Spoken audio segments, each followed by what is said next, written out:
Yeah. Craig, I'm glad. I know you had a bit of a scare. I think you had something removed. I'm glad you're doing better, brother. Yeah, they had to take away my man parts. Welcome back to another episode of Insurance Dudes. Get ready to meet the man who's reshaping what it means to grow an insurance agency in the digital age.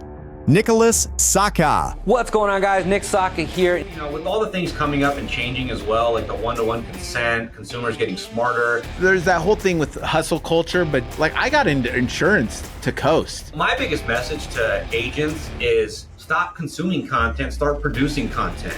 Patrick Bet-David, who we've had on here, and he got upset at Mr. Jason. Really? What'd you do? My name is Nicholas Sakha. I am an agent here in Las Vegas, Nevada. And the craziest thing that has ever happened in my agency is I didn't hire and spend enough money to begin with. I should have done a lot of the things I'm doing now sooner. That's all I've got. My name is Nick Sakha, and I'm an insurance dude. Boom! Dude, I am so excited to have you on. The last time you came on, you were in your car, and it was like 20 minutes. It was like really quick.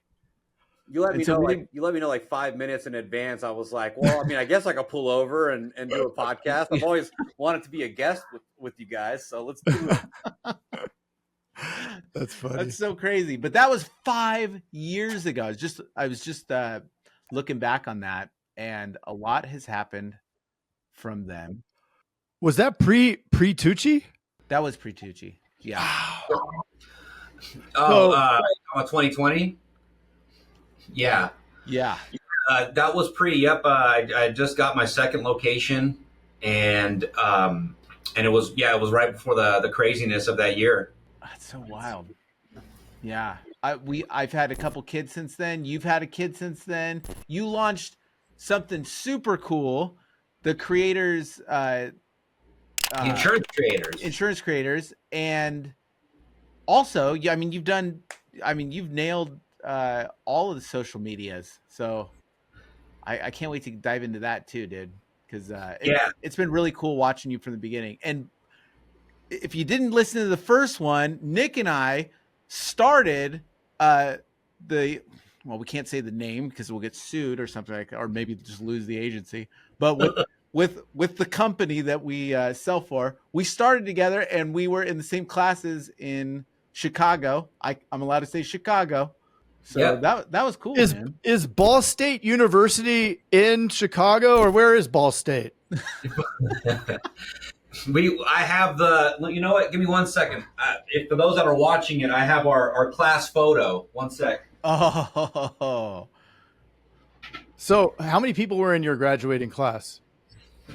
Here, let me cover. And just to be clear, I'm talking about the university of Ball State. Boom and boom. Yeah. Look at that. That's awesome. Yep. I just showed our class photo of me and Jason in the same room at the same time in 2016. 2016. But, that's right. But Ball State's in Indiana. Yeah. I don't even know where Ball State is. Indiana. Muncie. That sounds that's like where Greg McCammon is from. Bar that Craig might be going to. No, I just Googled it. It's in here. I actually used Google. It's been a long time since I've used the Google. I don't know where a lot of these college towns are. I have to Google it sometime. The other day I was looking up where it's not Boise State, but it's another Utah football team, and I was like, where's this team from? And I'm like, another Utah. I'm like, they have like 5 teams in Utah, so it's crazy. Well, Boise State is not one of the 5 teams in Utah. I can promise. But it wasn't that one, but it was. I mean, you start naming them. It's one of the ones that doesn't have Utah in it. So I'm just goes to show that I'm not that much of a college person. Brigham Young, BYU. I know. It was BYU. I was like, where are they from? Like, you should know that they're from Utah. I didn't know that.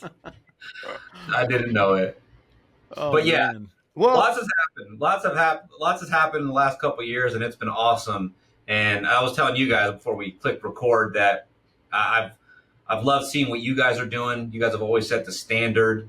And Craig, the way you travel, the way you travel with your family, and then your age, and the way you've built your agency. Jason, just seeing how much you guys have both grown, and I'm just trying to just tag along, man. That's all. Dude, I your social content is so on point and so funny, dude. And it's crazy too because I know we both started. I mean, we kind of started doing YouTube stuff, and we started the podcast. And you were we were all kind of putting out stuff um, together. And man, your stuff blew up, and it got so good. It goes back to it goes to show like the more you like time that you put into something, the more effort, like the consistency of something. You know, whether it be sales, how you were talking, like I wish I would have done what I did, you know, to start the agency. Like it's just so funny that consistency and focus leads to this point where you hit this tipping point and then everybody sees the result and they're like, oh, you're so good at this stuff, you know? Yeah, so true. So true. And I think the biggest thing that made some of my stuff go viral was on, at least on Instagram and TikTok, was not making it all about insurance. I feel like I made a lot of it about insurance. And the moment that I just started making just fun content and stuff that doesn't always have to be tied to insurance, that's when like it was more relatable and just got more eyeballs as a result. But I'm always like referring back to insurance to remind everybody, like, hey, we sell insurance. You should hit me up for a quote. Yeah. It was really the how you mesh those two together that really, like, dude, it's gotten so good. Like it's so funny. And it's funny that you said when I stopped talking about insurance, because that's exactly what we tell salespeople. Is like, if you're on a sales call, stop talking about insurance at some point, and you know what I mean, and relate to people. It's just funny how like all principles relate to each other. But they're all backwards from what we do or are wired to do. Yeah. Right? Yep. Oh, I don't want to do it every day. You got to do it every day. Yeah. Yeah. And yeah, exactly. When you're on a sales call, the last thing, you know, even building partnerships with lenders and realtors, not talking about insurance is probably the key. Is just get to know people and then of course, you know, do all the basics like provide more value and educate, the whole nine, but just connect with people. And I think that's what I've been able to do with content and humor. I lead with a lot of humor, and that gets people's guards down. I'm not taking life too seriously. I don't take myself too seriously. I take my business seriously, but you know, just having fun. Yeah.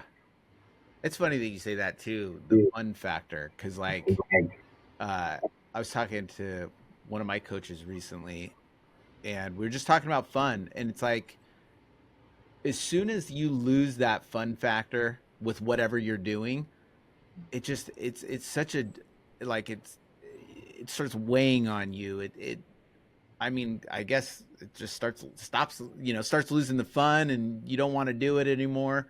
But it's so important to have that fun factor, and I I think that's definitely the key with your content, is that it is fun to listen to. You don't have to be an insurance agent, uh, but I'll tell you one thing: if you're watching your stuff and you're laughing at it, I'm sure anybody in Las Vegas or anywhere in Nevada, if they see your content, and they're looking for insurance later on, they're gonna think of Nicholas Sakha. They have to. Yeah, no, absolutely. It's the easiest way to connect with people, and it's a delicate balance too, because you don't want to always only talk and only make fun and games, and so it's just this delicate balance of making sure providing value, which I hope to do with like my YouTube channel. Some of the stuff that has done the best for me has been insurance. Like at first, I wanted to talk so when I came on my YouTube channel, I wanted to just see what was going to stick. My first video was 3 things I learned after buying my first house. And I prolonged and procrastinated on dropping that episode for so long. I'm in the new house that I just bought, my very first house, and hit record, and the video is awful. And I probably tried to film it like 3 or 4 times, and I ended up not even using one of those videos. I go to my office, or I built out my office later, and then I finally like filmed a good version of it. And funny thing is I just was putting out a bunch of different content on YouTube to see what would stick, and then insurance stuff was popping off. It was like doing the best, and it's very niche PNC insurance. Not that many people are doing it. You guys are doing it, and maybe like 3 other people, but that seemed to do well, and we just stuck with that. And but finding that balance of education and entertainment. Yeah. How do we do both? And I think somebody actually coined it or termed it edutainment. Yeah. So, Yeah. Yeah. I love it. Patrick Bet David. Was it PBD? Yeah, probably. I know that he's said it. I don't know if he coined it, but yeah, who we've had on here, and he got upset at Mr. Jason. Really? Yeah. What'd you do? Yeah. I like asked him the same question twice.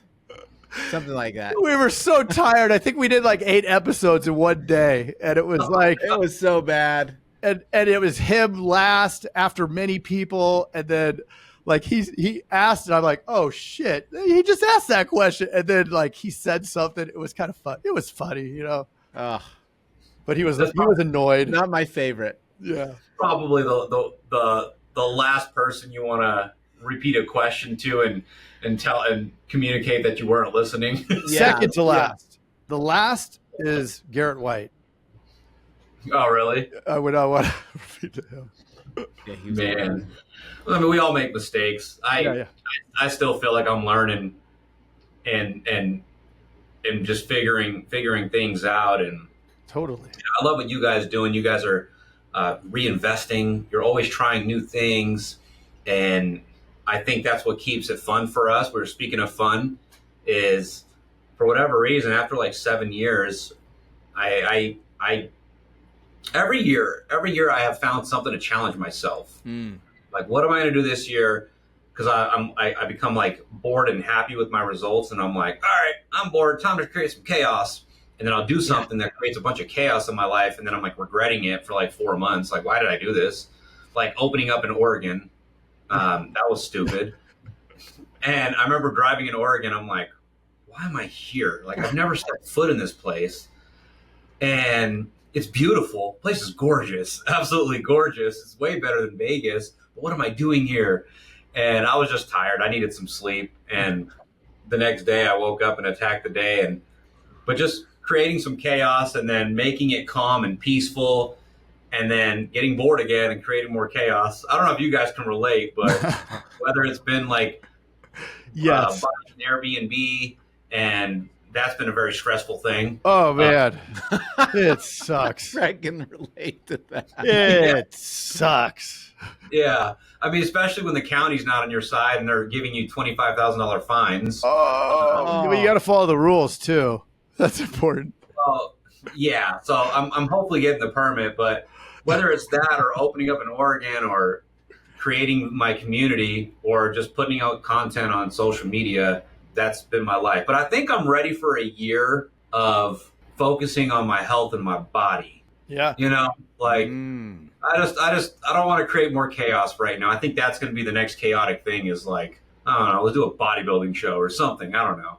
It's so weird, dude. Like everything changes with kids, and like you get a lot more introspective. Craig and I went through like a couple rough years, last couple years, super introspective, and like spending more time with the family, backing off, you know, like we've said with the agencies a little bit, and regaining time, health, all that stuff, dude. And it's like it's crazy, but dude, you got to have. It's like I know there's that whole thing with hustle culture, but dude, I'll be honest. Like when I first started doing all this, like I got into insurance to coast. You know what I mean? Like that was part of the appeal about insurance agencies. I was like, oh, my family, my wife's uncle was able to go to all the kids' soccer games and was able to spend time with the kids and be home early. And that's why I got into it. And for me, I got caught up in the sales, and then I wanted to be best in company, and I was doing all this stuff, and I was like pushing, pushing, pushing. And like the home front was getting destroyed.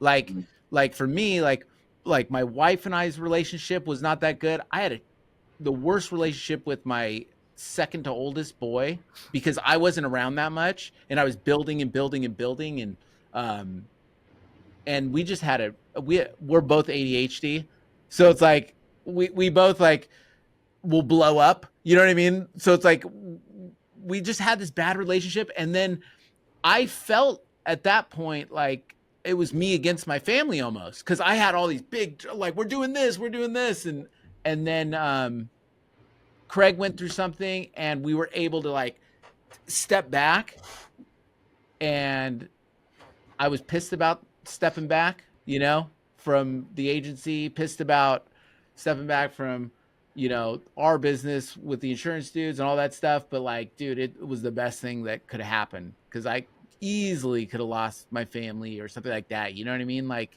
you like what you started it for ends up changing. Like it changes, you know what I mean? And then it's just going back to those roots of like, why did you start doing this? You know? Mm. Yeah, it's hard to figure out like what we want. Is when we're wired this way, we're constantly trying to take things to the next level, and there is an element of social media where we were just seeing other people perhaps doing so much and creating so much, and then there's that competitive spirit where it's like, if that person can do it, then I know for a fact I can do it. 100%. And but yeah, there's so many other areas that we don't consider where we might be seeing somebody's tip of the iceberg in business, but who knows what the relationships are like or what their health is like, and so on and so forth. But yeah, that's I'm just going at, I'm definitely in kid having a child. It's been a game changer because I am used to just being completely free and just saying like, Oh, I want to go to Cabo, or I'm ready to travel. Like while my wife was pregnant, in like in March, we went to Japan and Italy back to back. We were gone for the entire month of March, oh, the best. and Awesome. and then now, not being able to travel. We just got our passport, so we're going to figure something out. But Don't worry, you'll have freedom in about 25 years. yeah, Are you guys going to have more kids? we certainly want another one. But I'll be honest, there's times where I'm like, I think one will be okay, Yeah.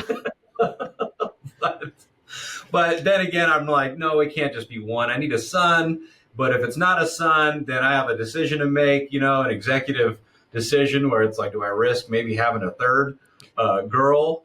But we'll see. Whatever God wants, I'm going to leave that up to God, Yeah. and continue to just build and just enjoy life. But I really admire that about you, Craig. You stepping away from your business and making that a priority. I think that it's really cool that you do that, and I look up to you in that Thanks. respect. I think you went to, I don't know, maybe it might have been Peru or South America. All over. I've been there a lot. Yeah. Of places. Yeah. It's been pretty cool. We were in Costa Rica for Christmas. We spent some time in Encinitas this summer, so that was nice. And just like it's awesome, But you could do most everything remote anyway. But there isn't much that needs to be done with the agency. As long as you get the right people in place, then it's worth it. And I was going to say to both of you guys, yeah, we push it, we go extreme, and the key is balance, right? Which is the hardest thing is balancing. But I think like mentally, something that, you get, as you get towards 50, things start, changing mentally, like, oh shit, I'm on the back nine now, and it starts to mess with you a little bit. My dad died last year, which was another thing. And it, that's still really hard. Yeah. So it's just a lot of things start happening. You're like, oh, wow. So mom's going, right? It's like, that's the next thing on the horizon. Wonderful. And, there's all this stuff going. But with balance and then, or going really hard, we're going to pay to win. Now we're either going to pay with money, or we're going to pay in health, or we're going to pay in relationships, or we're going to pay somehow. Right. So the key is that balance. If we don't have that balance, we're really screwing ourselves up. And to Jason's point, I had the same thing with my wife. Cause I could work for 20 hours a day, or I could not work at all. Right. But if it's tough there, it's really easy to justify working 20 hours here. But then what happens, right? Like then it's a cycle. Because I'm gone, there's more problems. Because there's problems, I'm gone. So you have to be really mindful of the cycles that start happening as a result of what you're doing. And then the justifications too, because I think we sit here and go, well, like as a dude coming home and talking to their wife, and if they're complaining, oh, why do you work so much? Why can't you be here? And you're thinking, I am working, like I'm working to pay for this, you're so then you start justifying, and then there's resentment. So you just have to be careful about all that. There's a little over explanation of everything. I think one of the good thing is my wife definitely has a big vision, and she wants some of the same things that I want. So I know there's alignment there. Yeah. And so it kind of gives me the thumbs up to keep, doing what I'm doing and to keep creating this chaos. Because I think things don't get easier. We just become better. It's been the story for the last 8 years for me. And, but yeah, there's certainly growing pains and biting off more than you can chew. And so luckily we wake up every day and forgot everything that happened the day before. And then we do it, we keep going. Right. And maybe we remembered some of the lessons, but it's like, you're like, I don't fear risk, because it's like, okay, yesterday I felt shitty because of what happened, but it's like you wake up, it's like you're recharged again, forget it. That was a learning experience. As long as you chalk it up as lessons. And we say it in the book too, it's like, it isn't I wasted 20 grand on leads. It's I invested 20 grand in tuition to learn how to make the leads work. Now it's time to use those leads and actually get results from them, instead of saying, oh, I spent 20 grand and didn't get anything. This sucks. Leads suck. To think that leads suck is pointing the finger at the wrong thing, right? Because what else is there? I mean, it's humans, right? They're humans with a phone number and an address. Like there's no, there's no special ones. Yeah.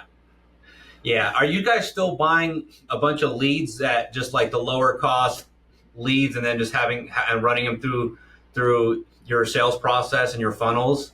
Because I recently started buying some higher intent leads, and who knows if it's going to be a mistake or not. They literally just started coming in like yesterday, some like $25, $30 leads, I think. And they need to close at a 30%, they need to close at like 25, 30% for me to justify it. So well, you're not even going to get in touch with enough to close 30%.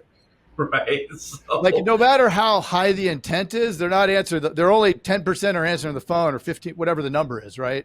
It kind of depends on the market, but in your market, I would guess it's even lower, right? Because it's just Vegas is such a transient place, and people are probably less likely to answer unless you get the old people up in Boulder City. So, I was just in Vegas 2 days ago. Mr. V. When you guys are in Vegas, you got to come by to my podcast. It was for my wife's birthday. We went to a NASCAR race. She's a huge NASCAR fan. Oh, nice. We stayed at the Cosmopolitan for a couple days. Nice, man. Dude, if you guys are both ever, I know there's going to be some sort of a conference you'll both be at. Definitely need to get you guys out here for a A1 podcast. That'd be awesome. Yeah, definitely. That'd be awesome. Dude, your studio looks great, man. Thank you. We got to merge 3 offices into one, which has been the best thing. I know you guys run remote. I guess I'm old school. I like the in-office. We're open to remote, but we still got the majority of our team members here. We've got an office in Oregon, but really just like a shell, like service over there. But it's nice to have this nice office where all of us can fit versus 3 separate ones, which is so stupid. And The footprint. and then our podcast studio. So it's really cool. I like, and then some of my team members do work from home, like they got a home setup as well, so we offer that flexibility. But I know I got to get with the times and try a little bit more remote. Dude, so my team's remote, but I still have an office. Like I'm at the office. I'm There's at the no office. chance I'm staying at home with 4 kids. Like I don't never even do have anything kids at like home anymore, and I can't stay home. But yeah, dude, I'll be honest. Like I look back at like my 2019 when I had, a staff of 36, and I was like, half of them were dialers and half of them were in the office. 18.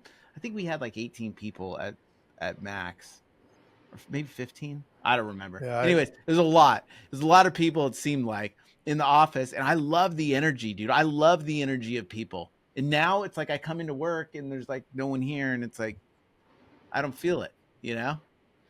It's different. Yeah, It's like different for sure. But I like the in person. I never stopped. And then it also makes it easier to create content when you're in person. So yeah.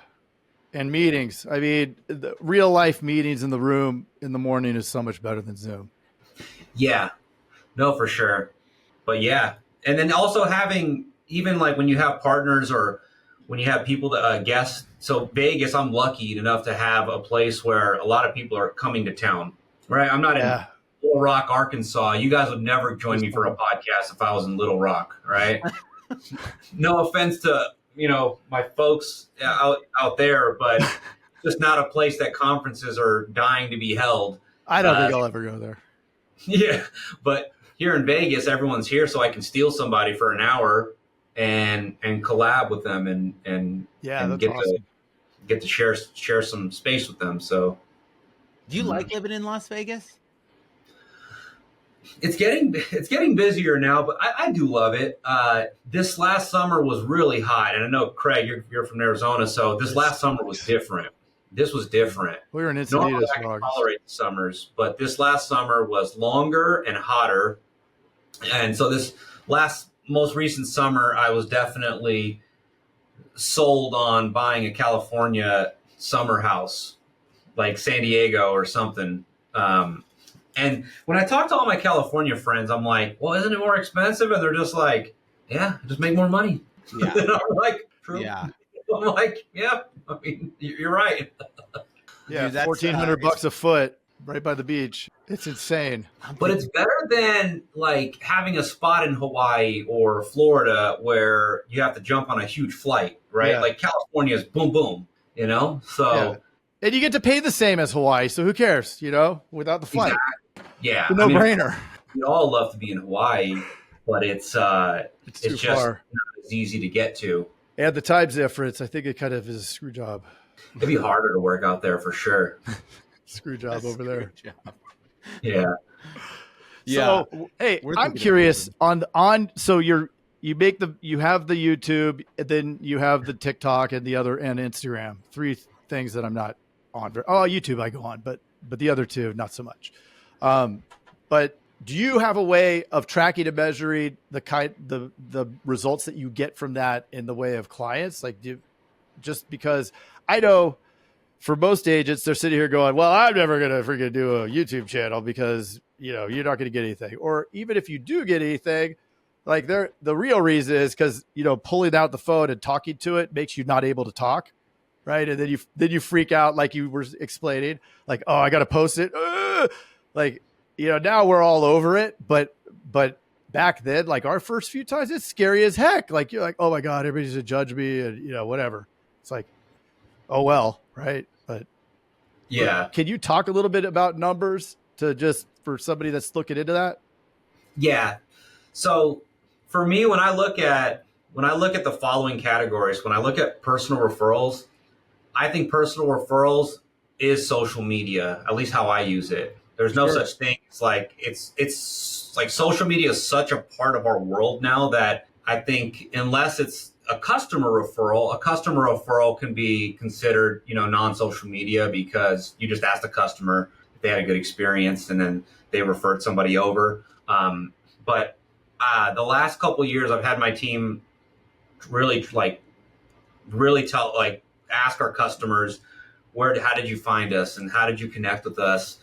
There's Nick's personal referrals, and Nick's personal referrals, which is like my own little lead category. They close at the highest close ratio. What's it called? Nick's personal referrals. Oh, Nick's. Oh, right. Yeah. I'm like, And so, Nick's? What is a Nick's? Oh, your name. Got it. and those close at a high close, but we've tracked where the businesses come from. I think lenders, mortgage partners and lenders is something we've tapped into. We've got a few insurance partners where if we know, an insurance office out here and they're not able to close somebody. But when I looked at all the data and I totaled it up for the last 5 years, it's been roughly about 1,000 items a year that has come from 5,000 items and about 1,000 items a year that has come from like those different categories. And so just understanding that there is no such thing as, in my opinion, a personal referral without me having pointed them Yeah. on social media. I see what you mean. When you're putting out as much content as me, Yeah. it's all connected. It's impossible. And Right. when you look it's like reinforcement, right? It's like, yeah, okay, just you. And I don't mean to cut you off, but I'm sorry, No, you're good. I have now. If it's 1,000 items a year, it's like, I don't think that you could argue, okay, I did all these videos, I got 1,000 from it. But what you can say is, had you not done those videos, maybe it's 400 referrals, right? Instead of 1,000 referrals. Yeah. So it definitely amplifies your presence. Yeah. And I think that there's this digital real estate effect too, where people are going to always think about me because of what we've been doing. And I didn't hire somebody to help me with this until like 8 months ago. So You were that long. Now we're seeing I did it all myself like a psychopath. Oh man. Yeah. And so We did now I don't have to think about posting. It's being posted on all my platforms. He's here in office, one of my best friends. And so when I'm not here, he's working with my team. He's creating content with them. And so that might not be scalable for a lot of agents. But I just, with all the things coming up and changing as well, like the one-to-one consent, consumers getting smarter, I don't think it's any better time than now. And, it's just like the proof is out there. You're seeing YouTubers coming out with a product that's competing with Gatorade, you're right. And they're putting Gatorade, giving them a run for their money. You've got YouTubers fighting Mike Tyson. And so I think, it's just a massive opportunity. Who knows what will happen with leads? I think leads will always be it's still my bread and butter, right? Leads are still 70% of what we do. Maybe it's like 65. Well, they're all leads at the end of the day. Yeah. Internet leads. Yeah. It's still, and then they're also, when you get really good at creating content, you can create your own ads. And that's something I've done as well. And I'm still always trying to figure that out and crack the code per se, but you create content, you run ads on it, and then now you're generating your own leads, and then you just got to track and measure if it's doing better than internet leads that you're buying from like an EverQuote or AllWeb or whatever, right? So yeah. But yeah, so as far as tracking and measuring, that's what I always say. It's like it's all connected, and my biggest message to agents is, you're spending the time on social media anyways. If you pull up your analytics, it's going to tell you that you just spent 2 hours on social media apps today anyways.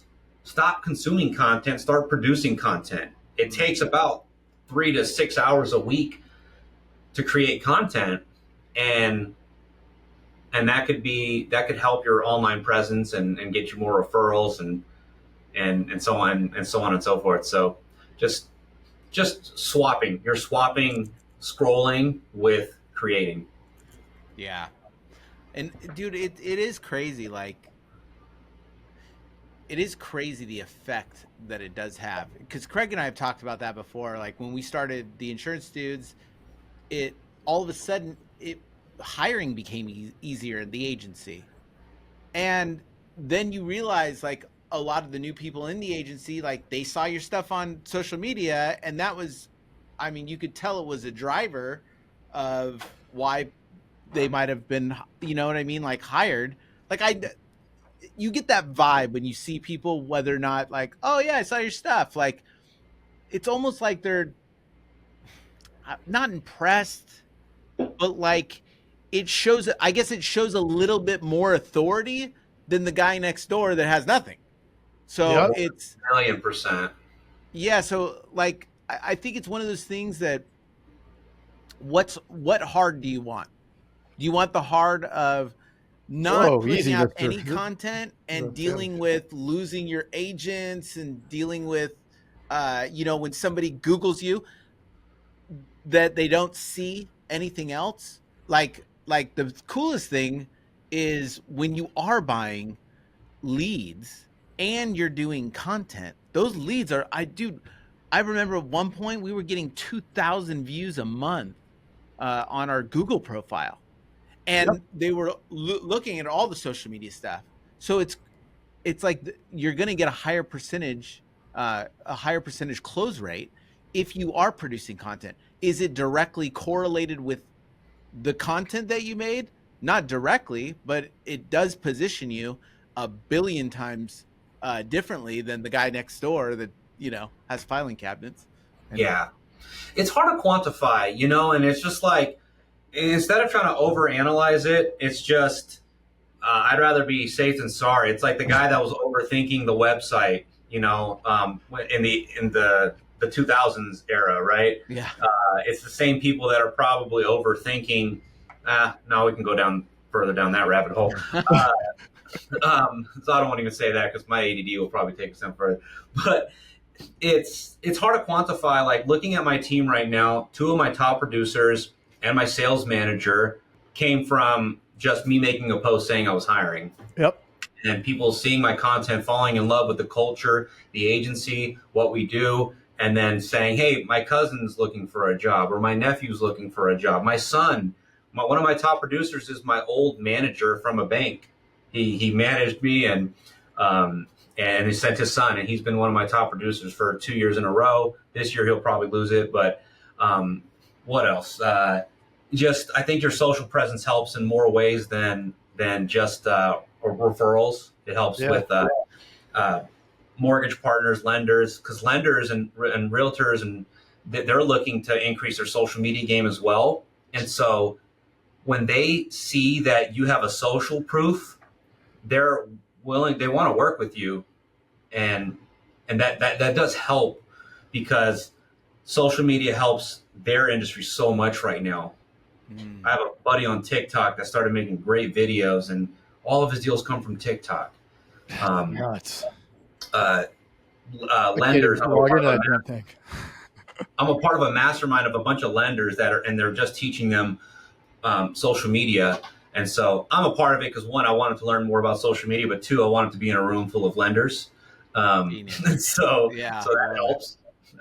So yeah, it's really hard to quantify. And I know there are numbers nerds like you guys that are like, show me the data. And I'm like, no, I mean, I don't think there's data from that standpoint, but there is data in the measuring stick effect, right? Like, what do we do when we're not sure, like, is this thing for real? We Google it, right? So what happens? Like when lead comes in, goes to my teleteam transfers it to the sales agent talks to him, says, hey, this is Ali down at Ball State University, and we're doing this and that.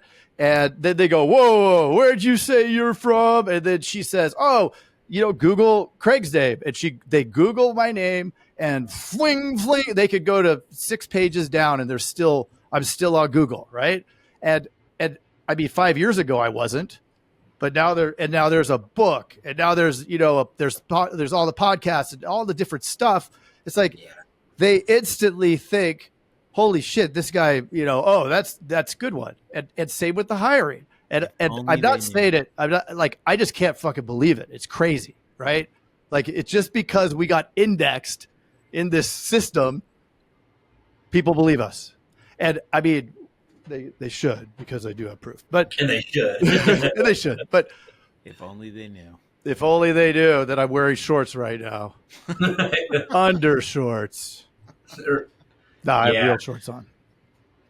But yeah, Corduroy. it's been awesome. Who knows where the social media stuff go? We'll continue to grow into, and who knows what's going to happen with the insurance industry? There's we don't have to go down that rabbit hole either. But you guys ever think about going indie?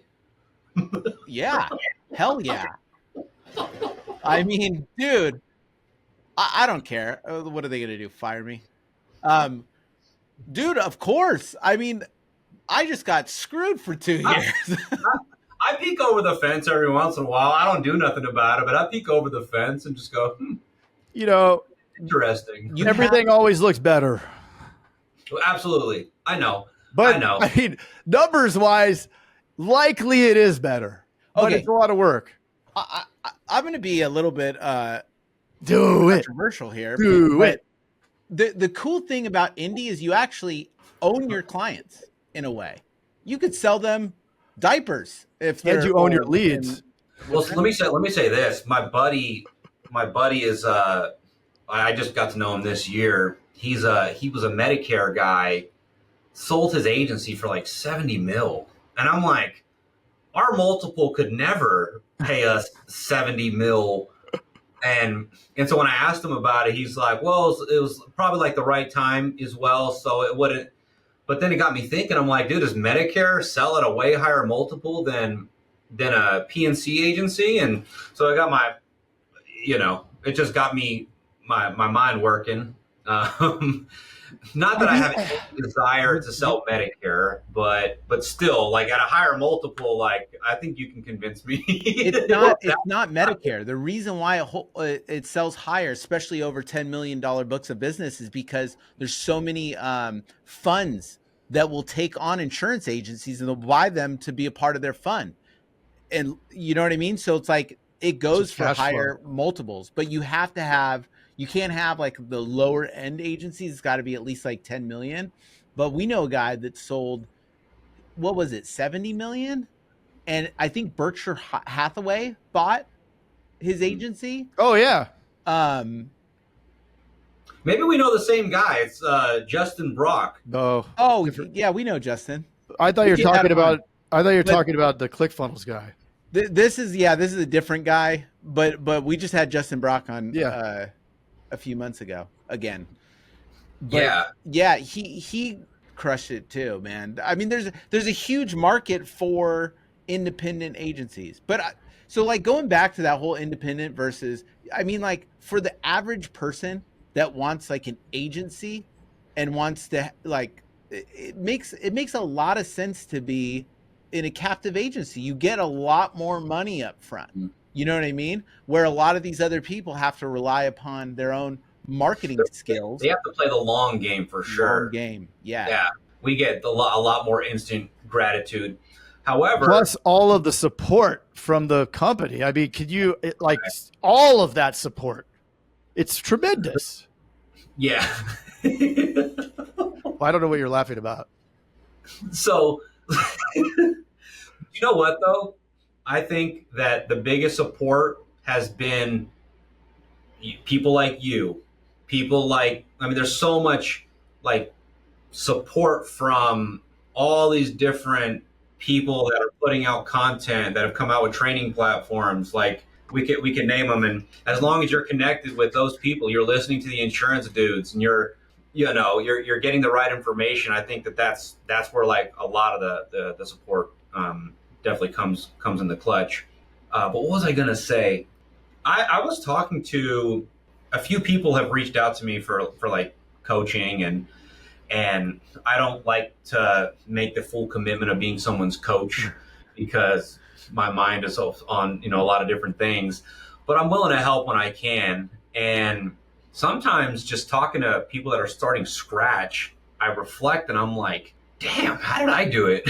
Because Yeah. I'm asking them to do a lot, right? I'm Yeah. like, yeah, so you need to keep hiring. You in your first 6 months or so, you're gonna have to sell yourself. You're gonna have to be your top producer. You're gonna have to coach, train, and develop, and always be hiring. And you're gonna have to track the data. Don't make the mistake I did, where it's like you didn't track data for 5 years, and you're gonna have to do X, Y, Z. It's post on social media too. Don't forget that. And I'm like, There's so much. this is a lot. You're better off like just buying an agency. But I look back and I'm definitely wondering. I'm realizing that this isn't easy. It's not for the what's that saying? This Faint isn't of for heart. the faint of heart. Yeah. So of your class, I don't know, it looked like there was 25 something in there. How many are still agents? I've talked There's a guy to named Jason crushing it. I don't know the rest. I don't think the rest are there. Three. dude, so I talked to Phyllis. She's Phyllis from The Office? she's selling up north, and she's selling independent now. Tony down in I talked to Tony down in Texas. What's Tony up to? Tony. Gosh, he was. We talked a lot about the agency. I know another guy I think he might have gotten out of the business. There's another guy that's gone indie in out there in Minnesota, but I don't think that many people have survived the storm, or they've just exited. And Yeah. Do you remember David Rodmacher? it sounds familiar. He was the Short Asian guy. real skinny dude. Had the family that was all agents as well. I don't think so. Oh man, I hung out with him so much that we became really good friends, and he passed like a couple years ago. It was, Oh, crushed me, man. He had a big family, a family of 5. The father of 5. Man. Yeah, it was brutal, but he was doing really well before he passed. But man, that's unfortunate. what a good dude. He was an awesome friend that I met out of that crew. Yeah. Well, Yeah. Craig, I'm glad. I know you had a bit of a scare. I think you had something removed. I'm glad you're doing better, brother. Yeah, they had to take away my man parts. No, I'm just kidding. So I got it like an obstruction in my intestine. Like, and the doctor, like they had to do emergency surgery. Like I went home because I didn't feel good. And then my stomach started hurting more and more, like quickly, to the point where all of a sudden I was like, holy, like my wife said, do you want to go to the urgent care? And I'm like, no, I'm not going to the doctor. And then like 10 minutes later, I said, she was in a meeting on her, in her office at home. And I'm like, come here, I need to go. Like she had to walk me out. And then I got in the emergency room, and it was packed. And I started screaming because I'm like, I'm not waiting in this freaking line. So I started screaming and making a big scene, but it also like hurt that bad that warranted it. Like I didn't care. And they brought me back, and they're like, holy shit, we have to do emergency surgery. You're going to, your intestines going to explode. You're going to die. And I'm like, what? Well, they didn't tell me. They told my wife, and she's like, huh? And like, dude, it was nuts. Like, I'm glad you're good, man. That was, yeah. I don't like reading stuff like that. Dude, it was gnarly. Yeah. That was, Crazy year last year. I mean, the only thing the doctor could say was, well, I mean, really do good at chewing your food. Like that. Oh, like, so you weren't chewing enough. I don't know. I mean, he has no idea. He said, sometimes, no pun intended, shit happens. Oh shit. Oh no, not twice. I just did it twice. Shoot. Dude, it's the fun stuff when you get older, right? Next thing you know, you gotta get the prostate checked out. You gotta get the backside checked out. You got some polyps here and there. Oh man. Yeah. Start getting things growing, more hair everywhere. It's like, what the hell is this? Yeah. Yeah, definitely. I mean, it is probably the food, but that's a whole other rabbit hole. Yeah, it's just the food that they're feeding us. Well, I'm reading a really cool book called 10% Human, and it's about the microbes, Like we're covered in microbes, like these little tiny trillions of them, and they do have all sorts of functions. It's very interesting. I'm only in the first chapter. I'll let you know next time. Okay. Dude, No I can problem. tell Nicholas we're on the same page, man. I like this year, it's like I found out that my cholesterol was high and I was like pre-diabetic as of the beginning of the year. But I was working out and eating healthy. I was just after 2020, I pretty much door dashed everything. So I was getting all the food, and man, like what a difference it makes when you go organic. You don't have the seed oils and like, dude, they're trying to kill you. They wanted to put me on stuff on the the subscription service of the government, and I was like, screw that. I'd rather just eat healthy. Yeah. But Yeah. damn. No, my dad had to start dialysis less than a year ago, Oh shit. and he's miserable. He's absolutely hating, and he pushed it off. He almost had to die for him to finally Oh, get on it.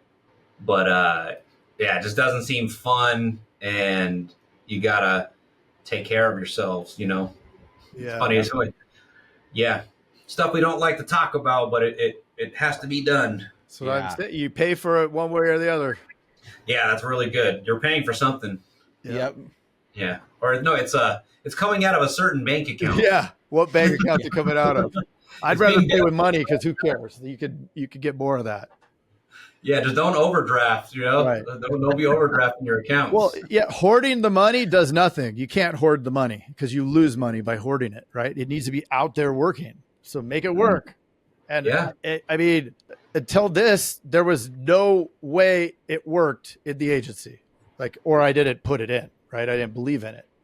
But once that came, I mean, Jason convinced me. I almost gave up, on leads. They suck. It's so hard. It's challenging, or it was back then because there was no resource, Yeah. But we wrote What's a book on it. $1 million agency? Get your copy now. I didn't say it. Nick did.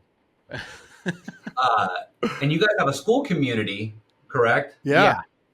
We just started Okay. that. The Agent started that. Elite at school.com. It's in the show notes. Love it. Yeah, Yeah. we wanted to get our group on Facebook sucked.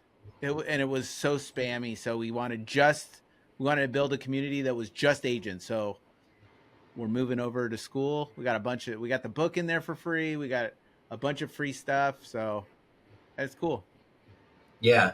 My community's on school. I wasn't going to use it until the mastermind that I was in was using it, and then I was like, I can get down with this. It's pretty good. Yeah, And I can it's get down cool. with it. They And spelled school wrong, but And Hermosi's a heck of a salesperson. So Yeah. he sold us all. Yeah. 100 million. Yep. I love that when we started this, you said that you get nervous. You got nervous of posting the video, and you still feel like you're learning a lot. I love that because, I mean, dude, we feel the same way. So it's like, I know that people see a lot of content coming out from you or from us or from other people, and it's like you feel like, oh, well, they do it.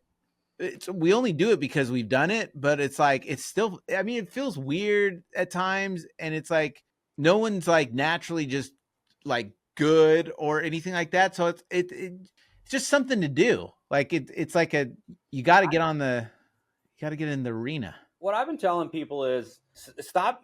You're hesitant because you're making it about yourself, and the moment you can get over yourself and just think about the audience that you could be serving through the lessons you've learned by sharing your knowledge, by sharing your wisdom, sharing your being vulnerable. And people think, social media doesn't have to just be your highlight reel. Yes, you should acknowledge your successes, but you should also acknowledge your losses as well, because people are going to connect with your losses way more than they'll connect with your wins.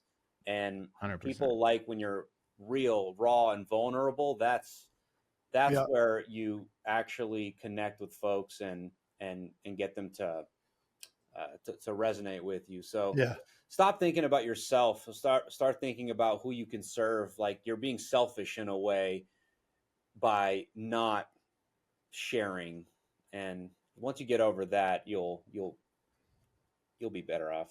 Yeah. I love the frame of it's not about you, it's about them. So if you really do frame it that way, because it is, right? You're trying to help people. If they see something that they didn't know and it helps them, like that's a big deal. So it's like definitely Um, framing it that way and looking at it that way. yeah. You can make a piece of content out of anything. And, but before we, wrap this up, one thing I've been saying over and over again recently as I've been on these podcasts and events and things like that has been, I made a piece of content with a line at Starbucks where my mom works at the MGM at the Starbucks. And one day on a hot summer day, I went to go visit her and to go just say hi and to get a frappuccino or whatever I was getting. And I see this long line, and I take a photo of this line with her and working behind that line.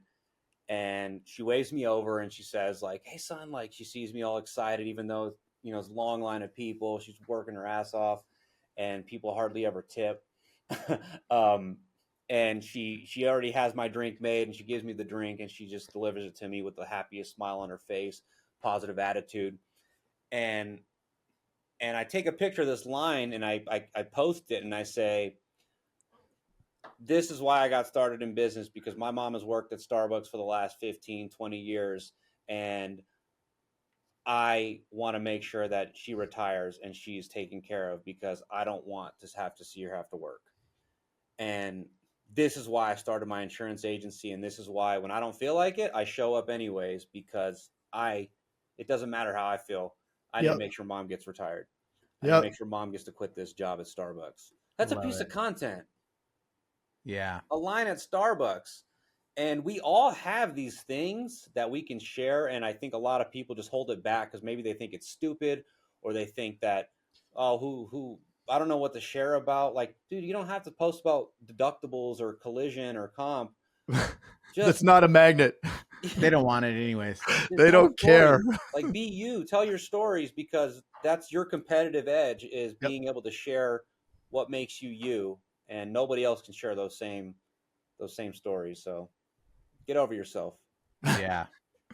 I love that. What a cool story. And going back to what you said earlier about like sharing your your struggles and stuff like that, it really does connect people a lot more. A lot more. And what's crazy about it is it's the hardest thing to do. And it's really hard to post that honest stuff about yourself. Mhm. So, What you don't want to share is probably what you should be sharing. Not mm, all the time, but not all the time. I saw Craig's face. His mind was thinking of something clever to say. So I was like, let me clean this up. Let me tie this up Greg's real like, quick. all right, I'll do it. Not everything. We're going streaking. But yeah. Super cool, man. Well, we appreciate you taking your time out of your day to join us, and I know you're a busy dude, so congratulations on the baby Thank you. and the family and all your success with the agency, man. I It's awesome. appreciate you guys. You guys have always, like I said, when we started this off, you guys have inspired me in big ways. And if there's anything I could ever do um, to repay you guys for just your friendship and the information you guys have put out that has made me a better agency owner, just let me know. Appreciate Oh you guys. man, thank you. Oh, we feel the same about you, man. Yeah, Seriously. you're Good crushing stuff. it. It's the best to see you do well. It's awesome. Thank you guys. I stepped on Jason. Sorry, Jason. Go ahead. And that's the pod. Ooh. Thank you.